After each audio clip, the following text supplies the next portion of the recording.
So good evening, everyone, and thank you for spending your Tuesday evening with us. We're having some year in 2020, and I can tell you there's 129 days left for 2020 to end, and I hope they go really, really fast. And I think tonight's talk, the title is very aptly titled, Nostalgic Past, a Dystopian Present, and Imagined Futures. And who better to join us than Alia, whose artistic practice has been exploring this enigma of our world. And, I think we're in for a treat with what she has to say. But before we get into the thick of things, I'd like to thank Alserkal.online for hosting us tonight. They fully embraced the platform, the online platform, when we went into this weird space to continue the discourse around our artistic practice during these times. And if you haven't checked out the platform, please do. There's some real gems in there. There's everything from music concerts to pecha to engaging talks, art projects, and a lot of exhibitions that were hosted during March that you can see.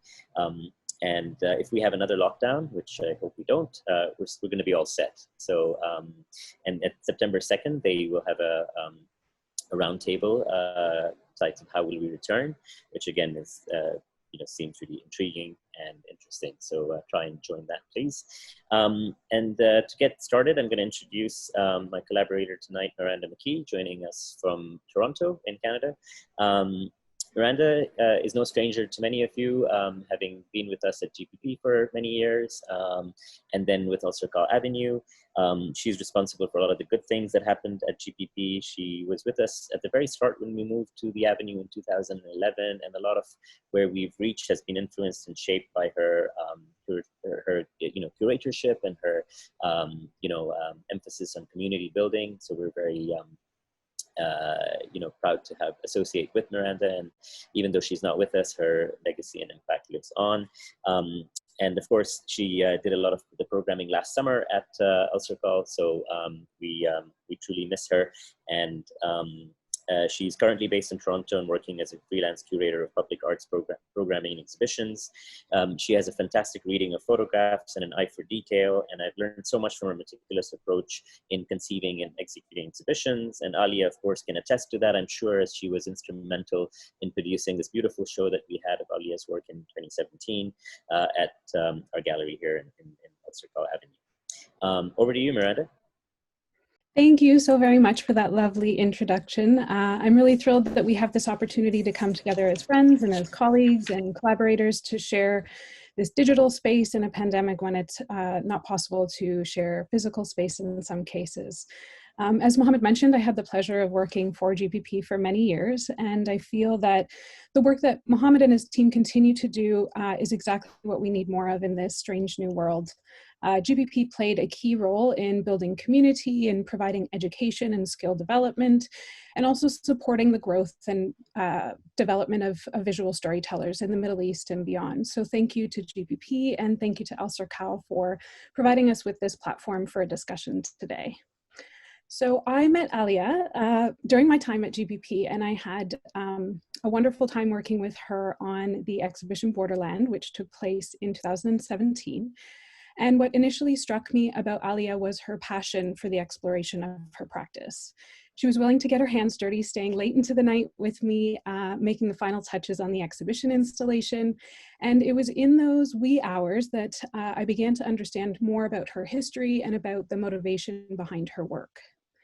She explained that she was raised within 5 different languages, and early on in her practice, she traveled to 67 different countries.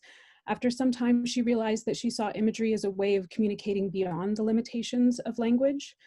And her work continues to explore the politics and poetics of identity, pushing and pulling upon physical borders and challenging the mental and physical spaces of confinement, which are built around us. Beyond Dubai, her work has been shown in Marrakesh, in Madrid, in Frankfurt, and London, as well as Washington, Los Angeles, New Orleans, and beyond. She's been featured in a number of publications and has lectured extensively, including at Harvard University, at the LACMA, the Middle East Institute, and the Arab American Museum. Alia has won a number of awards, including the Lens Culture Emerging Artist Award and the Alan Sekula Social Documentary Grant. Alia has recently been based in LA, where she completed her MFA in photography and media at the California Institute of Arts. Currently in Tijuana. Thank you so much for joining us today, Alia. Wow, I'm really touched. Thank you so much for that introduction. But I also wanted to say to all of you, first of all, Mohamed, thank you so much for always being a family. I was actually at GPP that I had my first solo show, and at the time, I think whatever is the artist before an emerging artist, you really gave me that support, and you continue to. And I know, especially beginning of COVID, you made sure to check in, and so for that, you've also become a family. Miranda, I mean, you continue to be a mentor to me, but also a sister. And thank you very much to Alserkal for continuing to create a platform for artists, but also to consider the artists of the diaspora, which not all foundations do. So thank you for keeping us there. I'm really excited to be a part of this talk. Thanks. Let's dive in. Yes, let's do that. What I wanted to start off with was if you could tell us a little bit more about your history, because I feel that plays an important role as a foundation in your practice and the work exploration that you do. Yeah, absolutely. So there's my personal history and then there's my artistic history. So my personal history is that I was born in Austria, but my parents, my mother is from former Yugoslavia, currently Bosnia, and my father's from South Yemen. We grew up mostly in Yemen until the age of 13, and during that time, the borders have shifted in both countries, in which they became renamed, hence Bosnia and Yemen. We then moved to the United States, a few years later, September 11th happened. And I think that really created a huge shift in how I thought. So my parents, as you mentioned, that I grew up around many languages, and it wasn't only because of travel, but because they're also linguists. And those were also sort of formative years in seeing how language can be, and something that I talk about frequently, how language is both this way of communicating, but it's an inclusion, but it certainly is also about exclusion. And that became really evident in these years post September 11th, and I would say all the way up to now, and has become the basis of how I became an artist, because I did my undergraduate in politics with political sciences, and somehow I managed to accumulate all of these credits in studio art and found myself as a double major. So I started in film, and then I kind of stepped away from art and worked more, actually not really stepped away, but I moved to Morocco. So the United States, I guess, wasn't really, even though I am a US citizen, I'd become naturalized at that point, which in and of itself is bizarre, from alien to naturalized. But I went to Morocco, and in fact, in Morocco, I felt even more home than I do in the United States. And it maintains to be one of my homes. And if there are any Moroccans out there who are now listening, thank you very much for embracing me. And so there I really found a lot of the inspiration because of also the sort of artistic community there. I worked in administration and sort of doing preparatory work for other artists, for TEDx. We're also creating platforms like for TEDx Marrakesh and the Marrakesh Biennial. And then I decided to kind of work on my own practice. And that was around 2015. Miranda mentioned at the top of at your intro that you were always intrigued and influenced by the languages that were around you. Your parents were linguists and spoke multiple languages, and that really kind of, I think, shaped the beginning of your work. And can you tell us about your first project, specifically Cast No Evil? And while you're doing that, I'll put up some of the images so people can see them. Yeah, I mean, I think that there's sort of, two questions there. I think in terms of language, I mean, let's sort of begin about narration, right, and stories. And I think how language actually ended up developing and coming into textile. So I'll go into, my parents are linguists. They share actually 7 languages between them, but they can only speak English, they can speak 7 languages, but only share English between them. And it was interesting also through my father's work as a translator, seeing how in fact, when translation happens, even when transliteration happens, it's very much done to the agenda of whoever is that client. So what is left out? What are the tones? What are inflections? And I think, and especially during that time, and also coming to the United States and thinking about how I also have to change my accent, how to assimilate as much as possible, how to try to be included. And even to this day, as you mentioned, I just finished at grad school. Writing is a part of my practice. I even had faculty who said that it doesn't read as a native writer. And yet that's something to me that, as an Arabic speaker, and especially from Yemen, we come from oral histories. And so I'll dive into that because as oral histories, the way in which, for example, my grandmother from Yemen, the way that she documented was actually through her textiles. She was illiterate in Arabic, in written Arabic and written Hebrew, but it doesn't mean that we don't document. So it was documented, and we can see that actually manifest in different ways in terms of, for example, our architecture. But with her specifically, it was textiles, and we always grew up around textiles. And when you think about how our history was told in Yemen, it was in fact done by people who weren't us in a language that wasn't us, namely for our colonizers, the British. And so the damage was already done before it hit the paper because there was this translation to the agenda of somebody else. And, when you see how Yemen is sort of seen through the lens of media, even, Google, it really is, it doesn't even closely parallel or match to the experiences that I have. And so thinking about textile, the word text in English comes from the word textile. It's not the other way around. And so when you think about the symbolisms, particularly for indigenous groups, and that the patterns that are invoked in and that manifest into these fabrics, that is a language.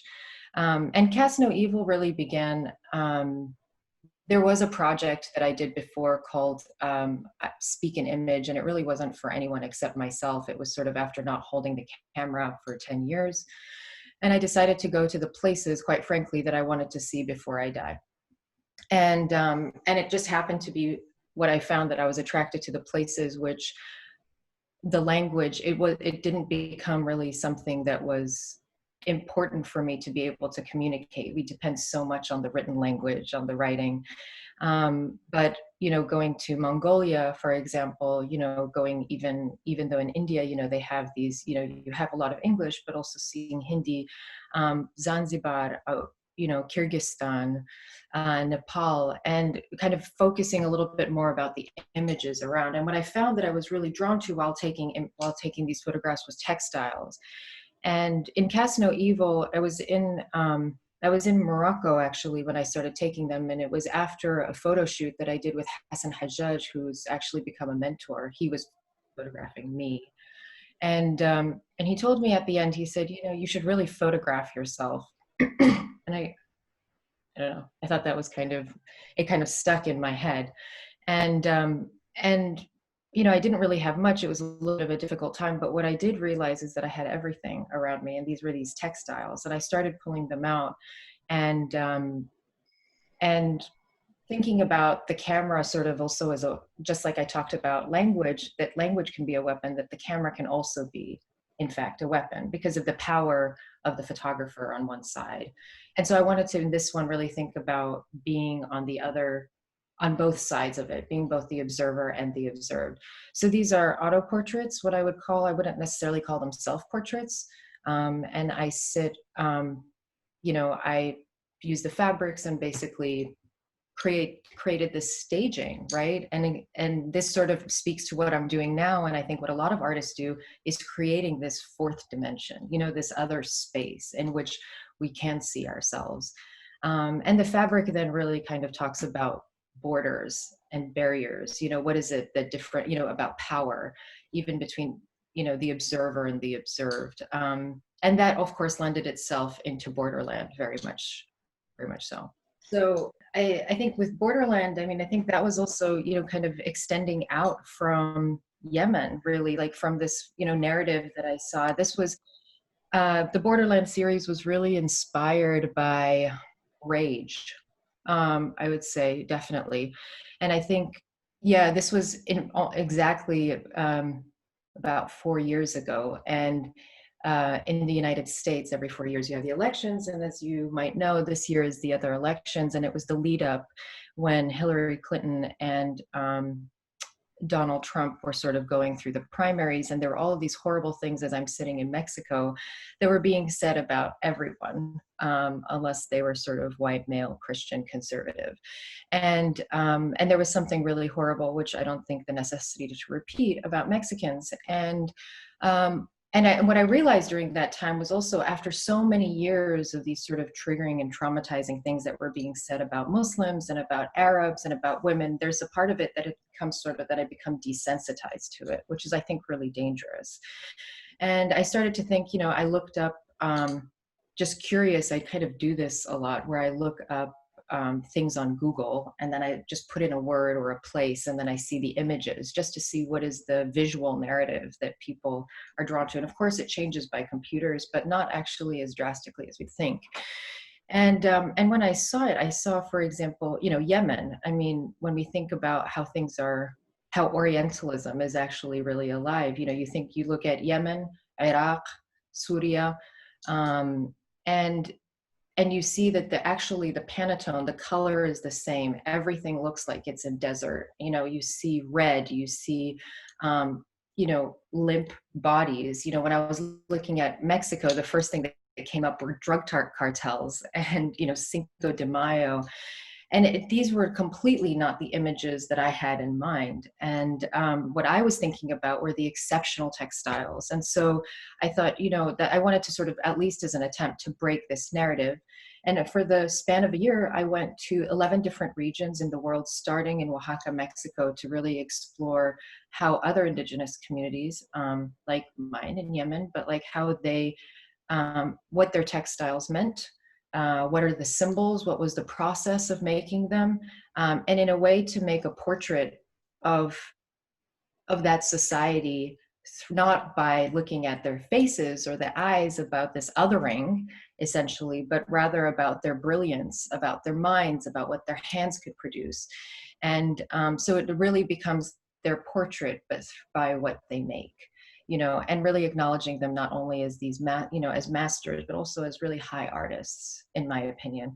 So I spent 5 to 6 weeks with them, introducing the camera at first, and really removing the camera, and then 5 to 6 weeks seeing the process and how they made it. And then together we would sort of collaborate in terms of which ones to pick, and it was them that sat beneath the textiles.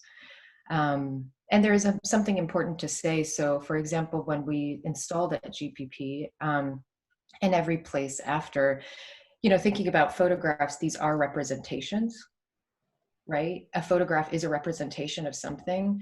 And there is this danger of, as a photographer, and I think it's something that shifted. I certainly grew up on National Geographic. I was fortunate enough to see some of, be able to get some of these magazines, but there was also a danger in that choice. And I really believe that there is this activated capturing, these violent words as photographers that we use to shoot someone, to capture someone. And that's really what I wanted to avoid.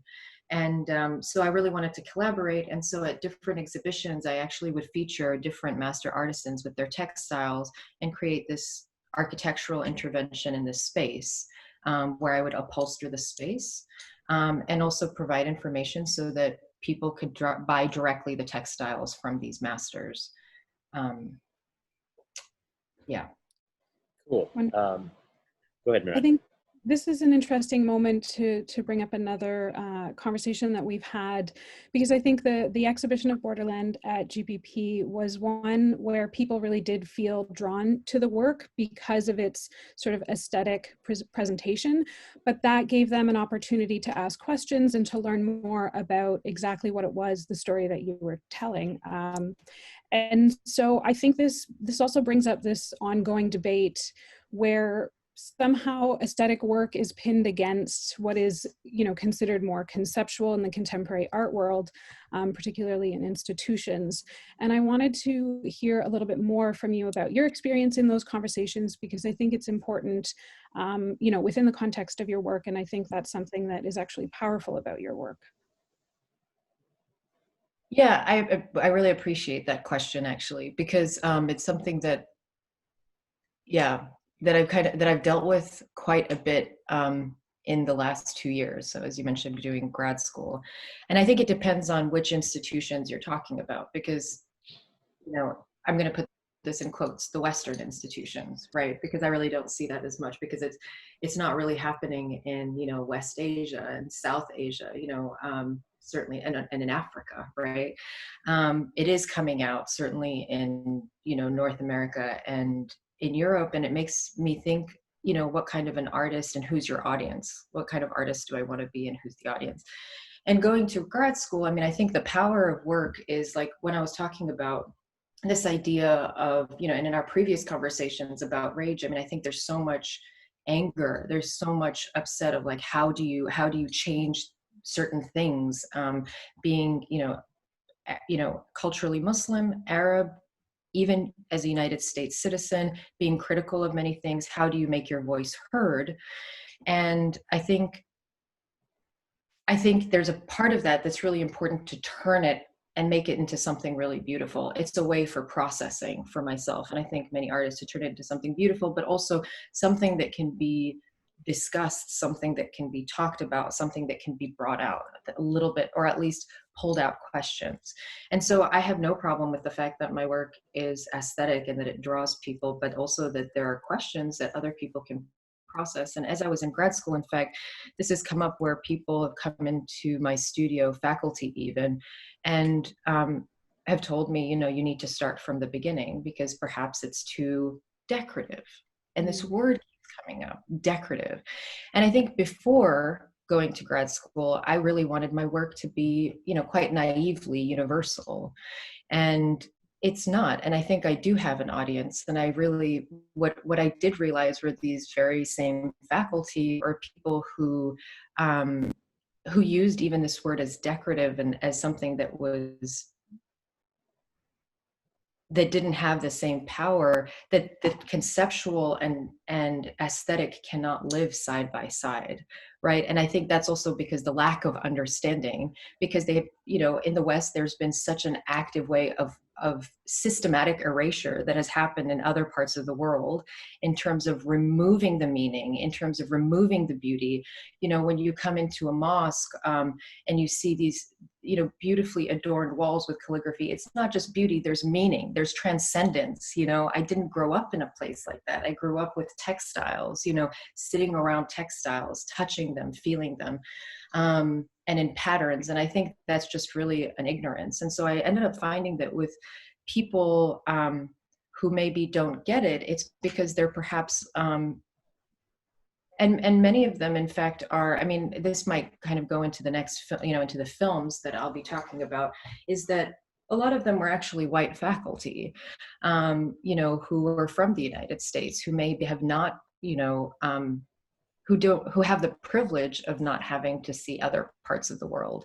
And so as Arab, as artists from the region, we kind of want to answer to them. But there's also absolutely, a way, and there's a necessity to say, I don't need to do the labor to explain to you all of my history and where I come from. You can do that because I did the labor of bringing this work to you, And I found with other faculty who may not have been actually from the region, I work with Colleen Smith, Mercedes Durame, one who's African-American futurist, another one who's a phenomenal indigenous artist, who said, I understand that this work is not for me, but I feel something for it. And I understand what this is. I see diaspora, I see tension, I see conflict, and I see the beauty of trying to pull something out of that. And that's fine. And I don't think that all work has to be for everyone.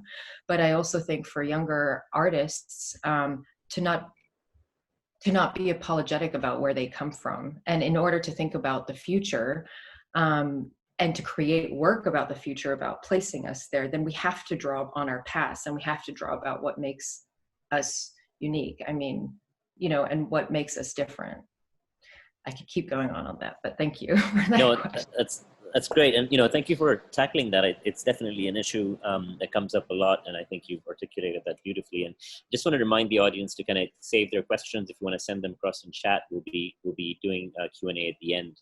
And I think this is a good cue to kind of move on to your current work. And I think a lot of what you said about the discourse that you had, after Borderland, has resulted in this new work that is very multi-layered and is very kind of bang on about the politics and the kind of happenings in our region. So I'm really excited about the video that you're going to that I'm going to ask you to talk about, which is Conflict is More Profitable Than Peace. But talk us through that transition from Borderland to that new work, and how that came about, and then you'll cue us to show some of that. So. Okay, cool. Thank you. So, I mentioned earlier that I sort of started in film. I was interested in that, and then, I thought, how can you really do film unless you understand photography, right? And you can understand the single frame. And I was still in that sort of mentality. And when I went to, at this point, it was 2018, so exactly 2 years ago when I started the MFA. Which, by the way, if there are any also artists who are thinking about doing a master's program, it's not necessary.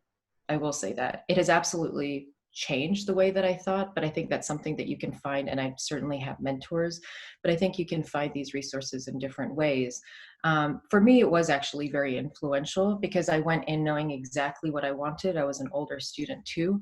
I knew exactly what I wanted to get out of it, and what I wanted to get out of it was that at that point, the war had been going on, the conflict had really kind of escalated and had been going on for a really long time in Yemen. And I think as artists who are from kind of turbulent places, or that are sort of lasting, there becomes this responsibility. And sometimes people, particularly when you're out of your native country, let's say, you become somehow an ambassador, and there's this expectation that you as an artist have to be talking, you are a Yemeni artist. Well, the truth is that I'm an artist, and if I want to make work about, I don't know, glass or water, I can do that. It doesn't constantly have to be about it. But there was this urge, and there was this necessity where it wasn't even a burden. It just felt like an absolute responsibility to address it. And on August 9th, 2018, right as I was beginning, there was a bombing of a school bus in Lahyan, Yemen. It was the Lahyan massacre, where over 40 children between the ages of 4 and 11 were killed by a mistargeted Lockheed Martin missile. And there wasn't, in fact, a lot of news that came out of it. And I was so sort of overwhelmed, that this mounting sort of collateral damage was happening, that I found this necessity, as maybe artists do, is to just dive into the work and kind of produce and try to get as much information from as many sources as possible. And what ended up happening was that my studio wall throughout the year became covered in information of timelines and lists, and this eventually became a binder. And when I was going through all of this information, I'd worked with two journalists, one from the New York Times and one from Yemen, to compile the list of victims, the names of the victims. But if I was going to name the victims, I also wanted to name the culprits. And it was also thinking about my relationship as, I think Michael Rakowitz, who's also a mentor, really kind of says it in the most beautiful way. He's Iraqi and from the United States. And he says how, my native land is being destroyed by my adopted land. So there's this tension, and you're sort of in between it. And and when I was looking at the culprits, naming, these weapons manufacturing companies, lobbyists, politicians, it actually came down to me also as a culprit, as a taxpayer. And so, this sort of all gets addressed, and this is a kind of an ongoing work, because maybe we can actually cue in and you can see the beginning part of this film, and then we can kind of continue the discussion after. Sure. Conflict is more profitable than peace. Conflict is more profitable than peace. Lahyan Massacre.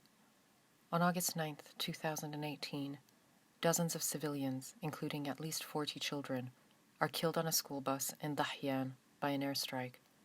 The missiles were made by Lockheed Martin. Ahmed Zaid Hussein Tayyib, Yusuf Hussein Tayyib, Osama Zaid Ali Al-Hamran, Yahya Hussein Al-Bashari, Yunus Abdulaziz Al-Hadawi, Yahya Mahdi Azzuddin Hurriya, Muhammad Abdussalam Abdullah Sharim, Muhammad Yahya Faya, Yusuf Saleh Abdullah Al-Uqayli, Yusuf Abdulaziz Al-Hadawi, Ali Zaid Hussein Tayyib, Muhammad. Excuse me, that sort of kind of introduces the beginning part of it. And as you go through, there, rather than thinking about these documents that have come out of the longest war that the United States has been in Afghanistan, which is still continuing, and I would argue also that it's still in Iraq, that, all of these documents were coming out, Abu Ghraib and, ongoing, and they're always redacted.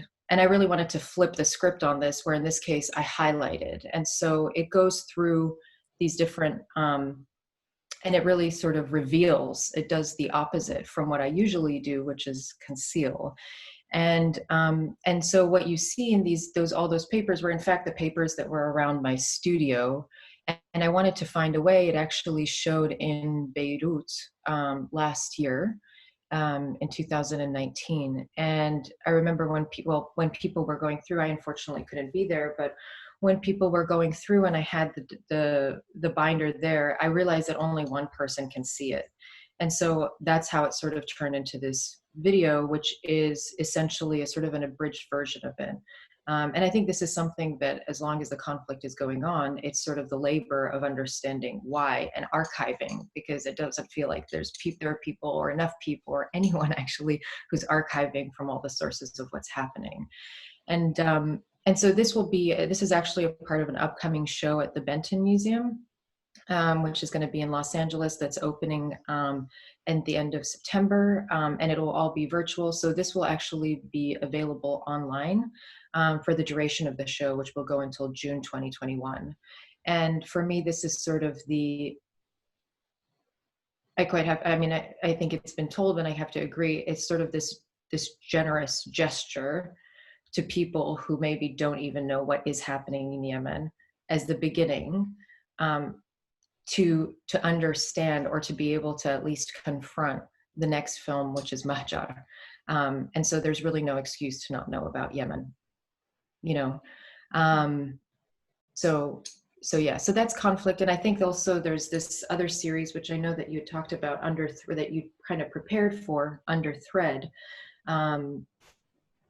I think as I was making this work, it really became, I have to say I'm in a really privileged position, when I think all my family from my father's side is still in Yemen, people who are maybe, much more close, definitely kind of confronting the war directly. And I think there's this sort of this possibility of, how do you address that? How do you bring people, especially when in the United States we're banned, right? So there's no more place, and even the blockades that are happening in Yemen, there's no more place for Yemenis to imagine themselves outside of Yemen, especially on this horizontal level. So to start thinking about other horizons. And for this, I think when I was making it, of course, I came back to thread. And when the work was still on the walls, I was tying the information with different colors thread to kind of make sense of it all. And, if we think about, if I'm sort of arguing that textile is a portrait of culture, then what happens when there's this systematic erasure that's happening to a culture, where, our architecture that we have in Shibam, for example, the oldest skyscrapers in the world, like the most, beautiful buildings in Sana'a, what happens when all of this is gone? It's essentially this unraveling. And I started thinking about what happens, I was kind of drawing on this story of the spider that Al-Ankabut, Al-Ankabut. And I think I always really found how beautiful that was, because coming to the West, spiders are also seen as something negative. And for us, it's always about protection and about barakah. And so throughout this, throughout this binder, I do these interventions, this sort of these gestures of these photographs where it's the first time I'm also unraveling and revealing myself in this, and hopefully kind of bringing light and kind of, kind of clarifying this obfuscated information that we get that's coming out of Yemen. And so the series is called Under Thread, this play on under threat. And when I was taking these photographs, I actually did with two other colleagues, Nama Atias and Nekawal, who were colleagues at school, because I also needed someone there. There's also this sort of sensation of drowning, in fact, when you're underneath them, and the scarring that happens after, for a couple of hours that you feel when it's kind of put in. And thinking about passport photographs and even mugshots, like the criminality of what it means to be a brown body, and the passport, the difference between me and, my family in Yemen is a blue passport. It's a document, and that between the blue passport and a green passport, which can have all of that difference, and kind of acknowledging that privilege. And yeah, I suggest you watch the film. After working with this, I got into I think it was a little bit difficult, because I think at this moment when you're trying to make, what I found was actually, as we talk about the rage just kind of came into a little bit of despair, not really, this sort of paralysis actually in my practice, where I didn't really know where to go, or what was the kind of the point of making other work, except to continue making the binders. And I was really influenced by, I'd taken this class, and I think that's why with Colleen Smith, who I mentioned is also a futurist, I took this class, and what came up a lot was Afrofuturism, and I really dove into that, and I started looking at indigenous futurism, and I started noticing, while there's Italian futurism, all of the other things that actually, there's Sino-futurism as well, and I got really interested about what are the communities that are looking towards futurism. And they are actually, many of the ones that I found most interesting are the ones that were marginalized, or that there was a very, there was this erasure that was happening, but also that there was no space for them. And so because there was no space, they ended up creating spaces, so much that word is used. For example, Sun Ra, made the amazing film of, space is the place, also reading Octavia Butler, but also not even having to go so far from that, looking at the work of Larissa Sansur, and there are also Arab futurists, and I think that's also something that I'm a bit critical about, because we're all different, and that kind of furthers that narrative of orientalizing us, because we're all so different. And so I wanted to think about, if Yemenis can no longer, and particularly thinking about the diaspora, and particularly thinking about the future generations, who can look back to Yemen and think, where do I come from? What is it that we have? And me, who has grown up there and who has always been connected to it, that I still had to draw on what it is that it means to be Yemeni. And I really wanted to push away from the politics and religion.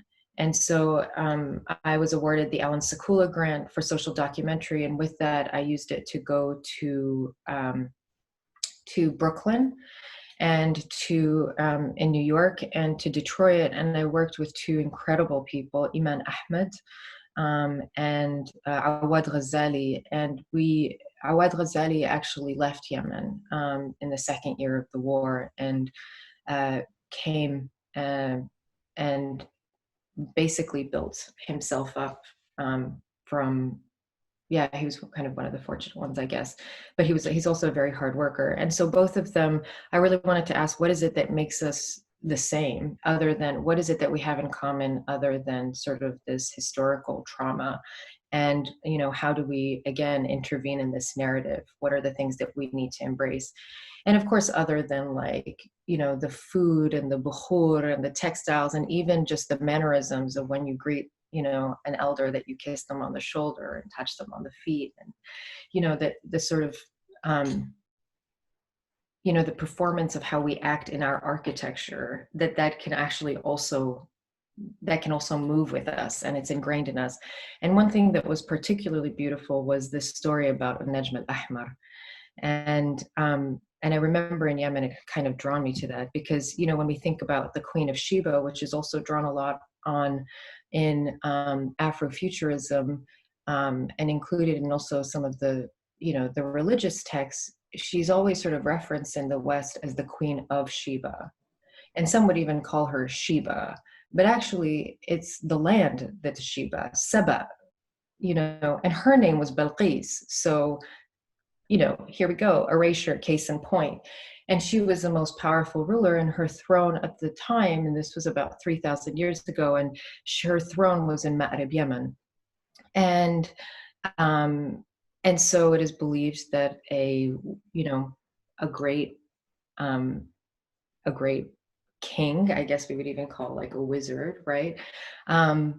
Suleiman, King Solomon, wanted to meet her. And she said, if you do, then you must give me a gift the size of my power. And so he gifted her the red star.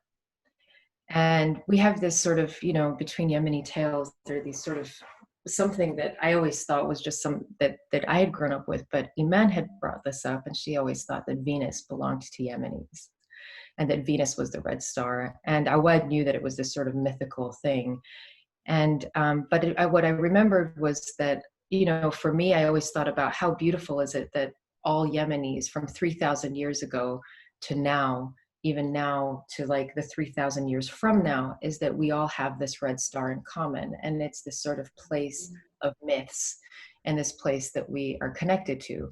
But then fast forward to 1997, when NASA sent the Sojourner Pathfinder up to Mars, 3 Yemenis tried to sue NASA for invading their inherited land. And from that, there was, you know, a lot of sort of the BBC, The Guardian, CNN had sort of commented on it in a very mocking way.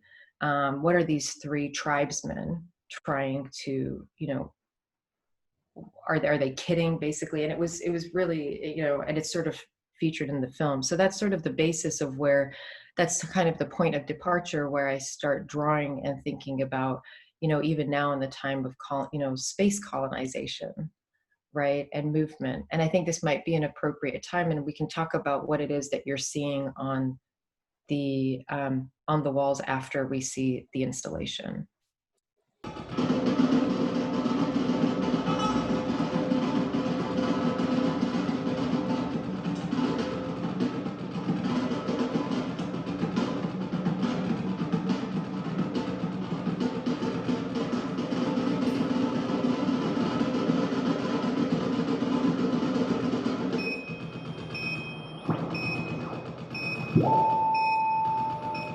When I was installing this, there were these windows that I really wanted to activate. As photographers, we think about windows and mirrors all the time. And so, yeah, that's right. So what I decided to was actually turn it into a multi-channel installation that are sort of synced, in which they're constantly moving from left to right. Again, thinking about borders, but this block and this band, this barrier, and yet, you know, the culture and sort of this tension, this conflict, but also the beauty exists throughout, and it breaks that border. And so, yeah, so you sort of, while they're speaking into each other, you'll see it, I think right now it's a little bit easier to see it in the single channel.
اليمن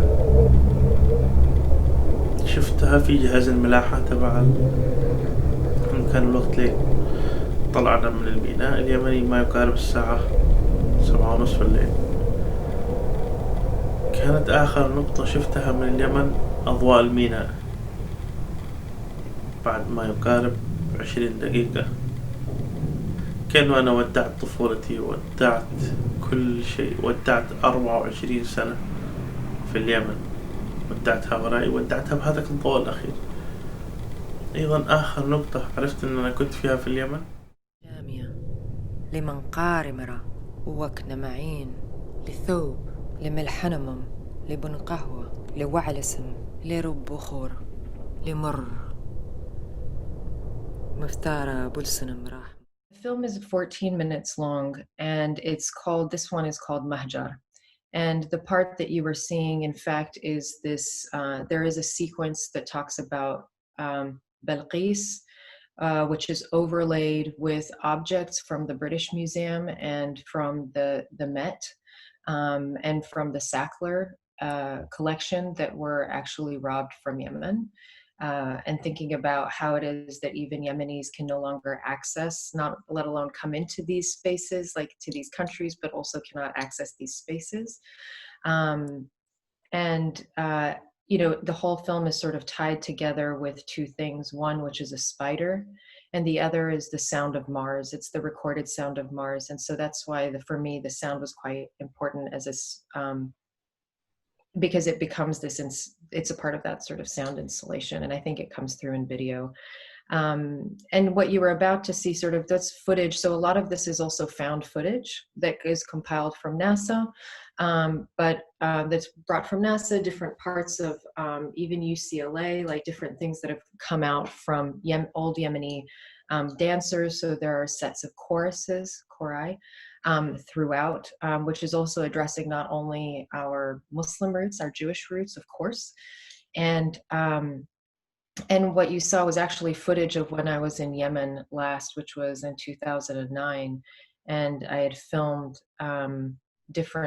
I went all through Yemen and I filmed it, and so that was of Bab el-Yemen in Sana'a, that's overlaid with fireworks, kind of addressing this thing that we celebrate that is so nationalistic, you know, and it's something so beautiful, but really at the end of the day, they're missiles. And so you go through and thinking about how this beautiful architecture, of which has become something that we've grown up in, is actually a part of military games in which military people are actually training, you know, on how to target and occupy the places and destroy them. So they're, you know, creating that tension. And then finally, there's also this tension between the anthems, the Yemeni anthem and the anthem of the United States. So we'll make sure to make that available with the recording. And then I think also thinking about the language that is sort of worked on. Again, it comes back to language. Maybe we can look at that, Mohammed, if that's all right. So what I started thinking about was also in terms of how is it that also I draw on, you know, the Muslim, the Jewish, and also the Sabaean, which in that time, you know, as we're sun worshippers, and this is also part of who we were.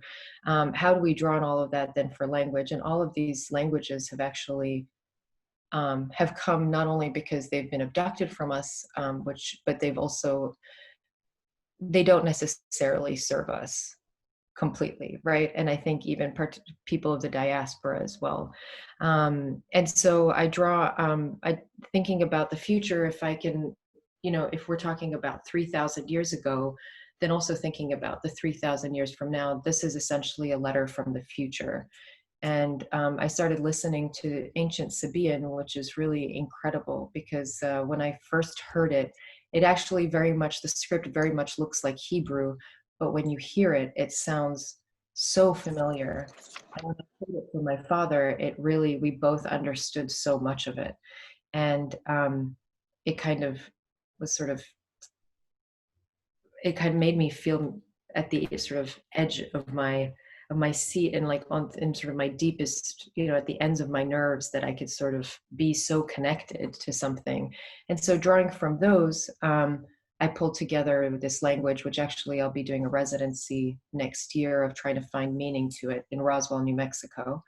And so thinking about how, again, there's this adornment, right? There's a transcendence, and thinking about constellations and mapping through this symbolism. And this is essentially all the practices were done on textile. So it's the first time I'm making prints. And the materiality is activated by black light. And so in the installation here, you had painted and created your own language that was melding these different languages you were examining, if that's correct? Yeah, that's right. And I continue to. I mean, I think this is sort of the beginning of it. And in the film, I actually speak it. Wonderful. Yeah. Well, I think perhaps this is a good time to, before we jump into questions, maybe just talk briefly about what you're looking forward to next. You mentioned Roswell and other things, the Benton Museum. If you could tell us about what you're looking forward to. Yeah, I'm really actually excited about doing this residency in Roswell. For people who don't know about Roswell, Roswell, New Mexico is a place that's known for the UFO sightings, unidentified flying objects in the 1960s, but it's also close to the sort of Area 51, and I think it's kind of attracted a lot of that lore. But also is an incredible place to look at stars and to sort of examine them. And I was fortunate enough that they gave me a year-long residency there.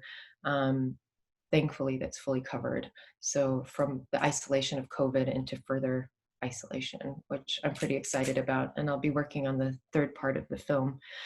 And hopefully I'm also really excited during this Benton project is, when you're thinking about futurism and how to sort of place, where do we place ourselves? I've been really quite interested in looking at other Yemeni artists and cultural activators who are particularly of the diaspora and how they're responding to it. And I put my handle here on, if you can see it, Studio Alia Ali, and through the stories, and I'll be featuring different really amazing cultural activators who are from the region. Of course, many who've worked with you at GPP, Inti Bint, Shema Tamimi, but also people who are in the United States, Mohamed Murshid, many, Saif Radi. So you can kind of find them on my stories, and hopefully you can follow and see what are other things that are coming out. And I'm also excited because I'll be doing some stuff with GPP. So here we go. So we have some, I think GPP's been doing really an amazing job with, I wouldn't say job, but also this, there's these prints for sale for Beirut, but also supporting the print sale for Yemen, which Shema Tamimi and Inti Bint have done, which they raised $20,000 for Médecins Sans Frontières. And I think that that's really important, of keeping those two, of course, there's about making this platform for artists, but also about issues. So I really commend that. And so Mohamed and I have been talking about it. And so this is actually one of the works that's going to be shown at the Benton, but it's the first time that it's going to be launched. And so it's exciting. Thank you, Alserkal, for giving us a platform to launch this here. And the Hub series, so there are 45 photographs, but they come in sequences of 5 and can be moved around. And this is the first time that I made my text thinking more about how language, even words like madrasa or talib, Taliban, have been sort of in the media, have been kind of removed. These really peaceful words have been kind of really spinned into the word for terrorist or the word for, kind of training camp, when really it's the only words that we have for school and student. And these are words that I think this is not something that's just Yemeni, it's just something that many Arabs or even, Farsi, like you can't speak on the plane, it's something that's actually been used against as a threat. So using these same modes of propaganda that has been used against us, I wanted to, if there was one word that I would want for people to non-Arabophones to be able to recognize, to be able to say, and to be able to spread, it would be the word for love, which is hub. And it's also the word for seed. which I think is quite relevant. Thank you for making these available for us at Alserkal.online and for GPP. And if anyone's interested, please get in touch and we can talk to you more. And that'd be a great way to support Alia for her work and on a beautiful, beautiful piece of work. So I think this is a good time to have a Q&A. So I'd like for a brave soul to please come on up and ask Alia a question about her work or something she shared with us tonight. You can use the chat, or you could, we'll give you a platform up to ask, to get your audio up and ask Alia or a question. So the question is, can you tell us more about the men that tried to sue NASA? How far did they get? Good question. Alia? That's a great question. Who did that come from? That is from Raz. Raz, thank you so much, Raz. Very brave soul for being the first. Yeah, actually, nothing really came of it because they were actually just mocked.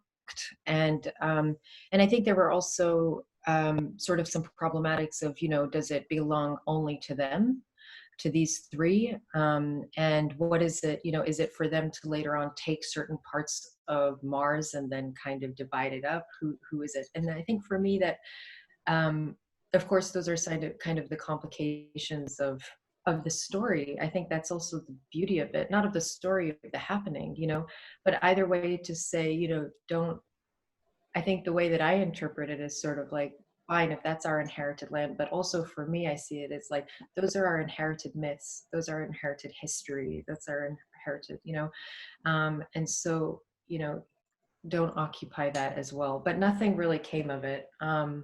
Like I said, in the different articles, they were just mocked and sort of pushed to the side. And I guess for me, this is also a little bit of an homage to say, well, I'm taking you seriously. Right. Okay, we have another question. I'm going to read this. Thanks for this. My question is about the Love series, the Hub series. Alia, you mentioned using the same modes of propaganda to get non-Arabophones to recognize the word for love and spread it. I wonder, what are these modes of propaganda specifically whose use you are flipping / co-opting? Oh, that's actually a really good question. And who is that? Who's it? That's from, sorry, I should have said, that's from Jad. Okay, hi Jad, thank you so much. That's actually a really good question. So, I think right now this is the way that this is a new series. So for the exhibition at the Benton, there's, what we have right now at the time, the ways of propaganda that people were using it were basically through the media, and there was this sort of silencing. Other ways of propaganda, I would say, would be even the ones that I acknowledge are like through Google, right? How do you kind of push that in? And I think for me, the ways of propaganda would be activating the public. And so a way of doing that is also embracing the conditions. So when there will be, rather than being an opening for the exhibition, there will actually be a book launch, because a book is coming out of this whole series, which is was incredibly designed by a fabulous artist named Kimberly Barella, and has writing with Michael Rakowitz. And I think during that, I'm going to be making, there will be these squares on Instagram, so where people can also just keep spreading it and also kind of going back to what this message is. I think also there will be masks that are being provided by, that are being, so that rather it's essentially what's on the mouth. And I think those are different ways. I mean, I have it on everything that I possibly can. In fact, I've been started putting it on jackets, and at the school I was thinking about also doing stencils so that people can go and stencil their own stuff. Yeah, I mean, I'm curious to see if there are other ways of which you, I think there's also an important, when we're thinking about propaganda, of not veering away from the violence of it, and yeah. And I'd be curious to see if you had any other thoughts on that. You mean Jad? Yeah, let's Jad, if you want to weigh in, please feel free to do that. Miranda, do you have anything for Alia so we can keep the Q&A moving? We'll take a couple of questions, then we can end, but go ahead, Miranda. Yeah, there's one thing that that you said in previous conversations that I keep thinking about, and it's, as you are part of the diaspora, that, there are certain things that you can take with you and others that, are left behind. And I think that question of what comes with you and what is left behind is really interesting in relation to your work, because I think, when you talk about these men being mocked,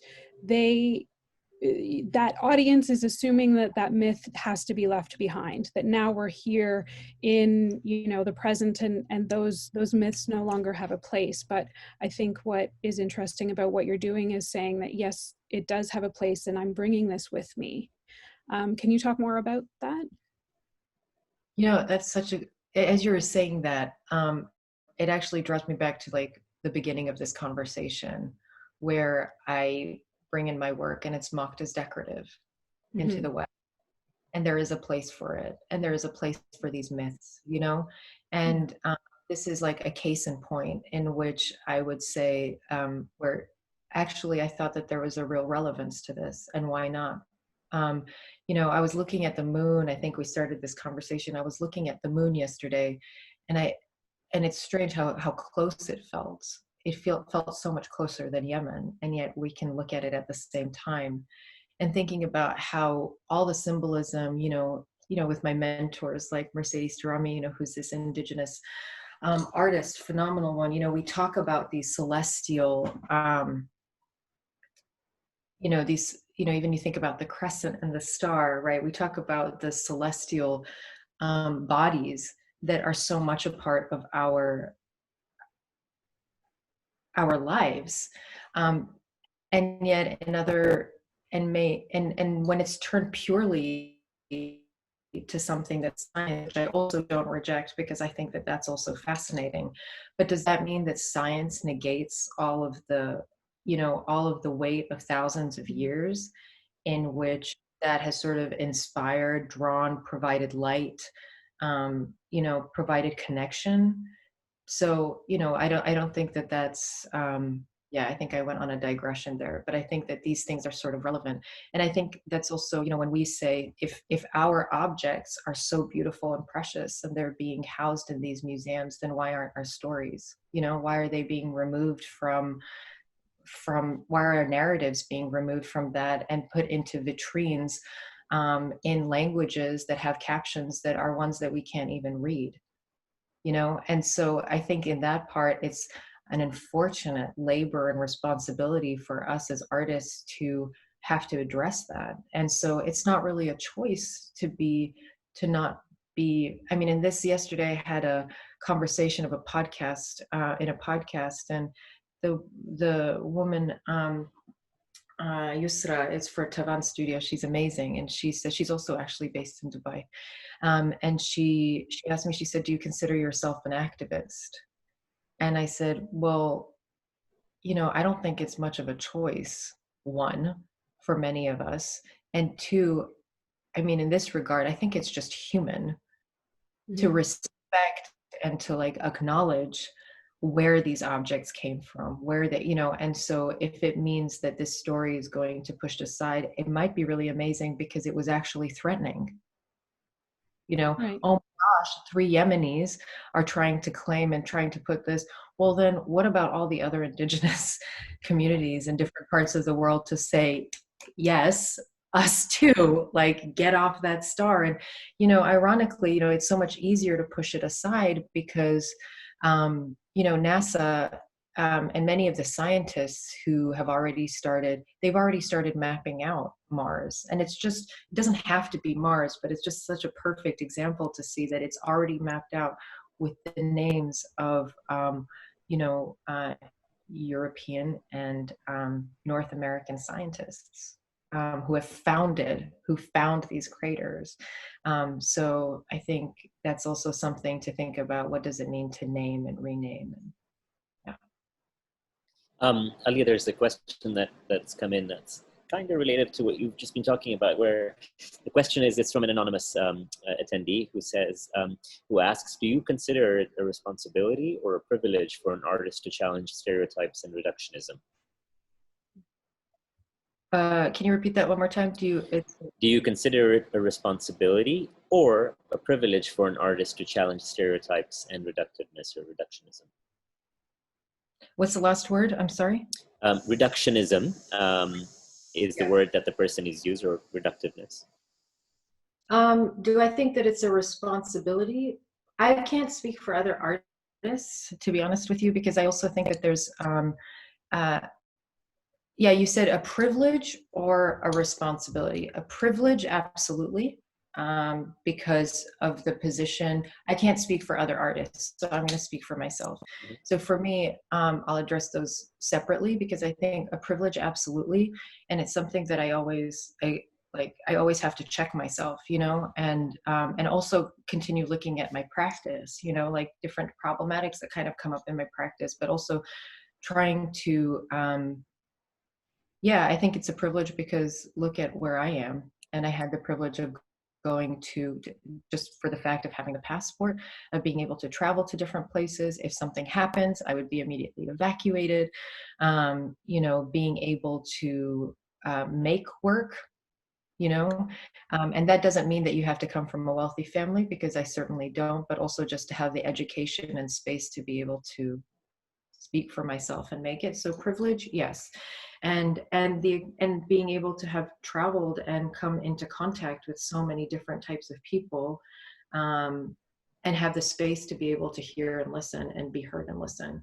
Now, on the other flip side of it, I think I've also had the privilege of being excluded, and